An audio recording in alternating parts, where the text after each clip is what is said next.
देखो ये क्वेश्चन है, इसमें ये सारे चारों पार्ट बताने हैं। सबसे पहले कह रहे हैं ये गिवन फिगर है, उसमें S Q R, Q S R और एस क्यू पी और पी यू बताना है। ठीक है, एस क्यू आर, ठीक है, एस क्यू आर इसका मतलब है ये एंगल है ना, एस क्यू आर इसका मतलब है ये एंगल। वो तो ये दोनों आपस में इक्वल हो जाएंगे, क्यों? ये देखिए जेड बनना है, ऑल्टरनेट इंटीरियर एंगल है, तो ये दोनों इक्वल होते हैं। ठीक है, ये इक्वल होता है, ये इक्वल होते हैं। ठीक, और दूसरी बात ये ध्यान रखिएगा, ये रोम्बस है, फिगर कहता है रोम्बस, इसमें अपोजिट एंगल इक्वल होते हैं। जैसे ये 50 है तो ये भी 50 होगा। ठीक है, रोम्बस में अपोजिट एंगल इक्वल होते हैं, ये अलग प्रॉपर्टी है। ठीक, अब देखिए हम एस क्यू आर एक एक पे आते हैं मुद्दे पे, कैसे करना है। ठीक है, ये हमने डायग्राम बना रखा है। ठीक है, कि अब देखिए ये एंगल एस है, पी एस आर जो है हम लिखेंगे, हमें निकालना क्या है, एस क्यू आर, सबसे पहले ये निकालना है। एस क्यू आर निकालना है, एस क्यू आर ये निकालना है। ठीक है, हमें दिया क्या है, पी एस क्यू दिया है, तो हमें पता है पी एस क्यू ये एस क्यू आर के बराबर होगा, क्योंकि जब इस तरह के एंगल होते हैं दोनों आपस में बराबर होते हैं, या जेड बनता है यूँ करके, तो ये एंगल कोने वाले एंगल इक्वल होते हैं। तो हम लिखेंगे एंगल पी एस क्यू बराबर एस क्यू आर, इन दोनों इक्वल होंगे, क्यों? अल्टरनेट इंटीरियर एंगल है, यहाँ पे लिख दिएगा alternate interior I N T dot angles. ठीक है, प्रॉपर लिखिएगा। तो ये हमारा एस क्यू आर भी क्या हो गया, ये दोनों बराबर है, तो ये भी 65, तो ये भी 65, ये भी हमारा 65 डिग्री हो गया। तो यहाँ पे हमने लिख लिया 65 डिग्री। ठीक, उसके बाद हमसे पूछा गया है दूसरे नंबर पे एंगल क्यू एस आर।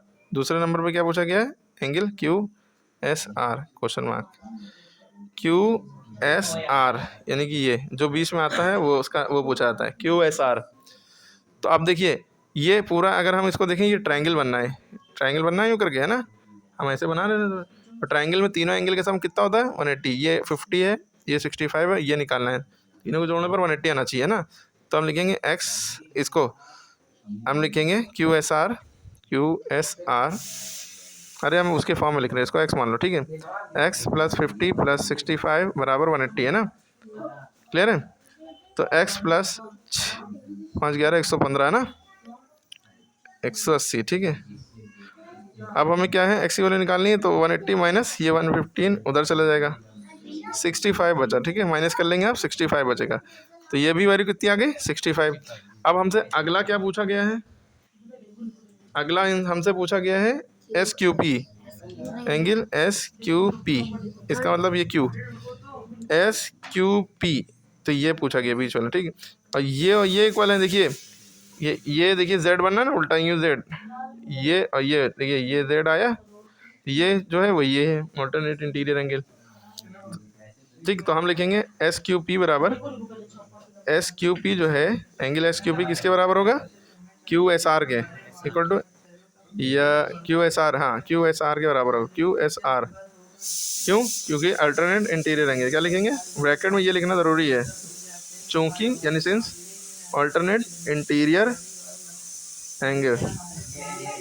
ठीक है, I N T E R I O R. ठीक है, अब ये एंगल एस क्यू पी भी हमारा कितना हो जाएगा, 65 डिग्री। अरे भैया चुपचाप बैठो, चुपचाप बैठिए। फिर इसका डायरेक्ट चौथा पॉइंट जो है हमारा, वो एंगल पी निकालना है। क्या निकालना है, पी। इसका आंसर हमने शुरू में बता दिया, क्योंकि ये रोम्बस है, रोम्बस एक स्क्वायर को टेढ़ा कर दो वो हो जाता है, इसके अपोजिट एंगल इक्वल होते हैं, यानी कि हमसे ये पूछा गया एंगल पी, तो एंगल पी बराबर एंगल आर होगा, ये दोनों अपोजिट है ना एक दूसरे के, उल्टा।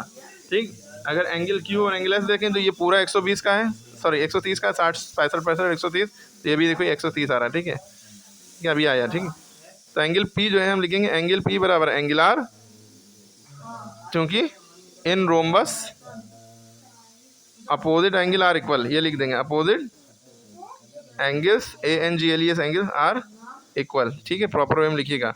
तो हम एंगल पी बराबर 50 डिग्री लिख देंगे। ठीक है, एंगल पी बराबर 50 डिग्री। क्लियर होगी बात? तो सबसे पहले आपने समझा क्या रहेगा, फिर से वीडियो देखिएगा, बहुत अच्छे समझ में आ जाएगा। ठीक है, जो समझा है बहुत धीरे धीरे देखिएगा, समझ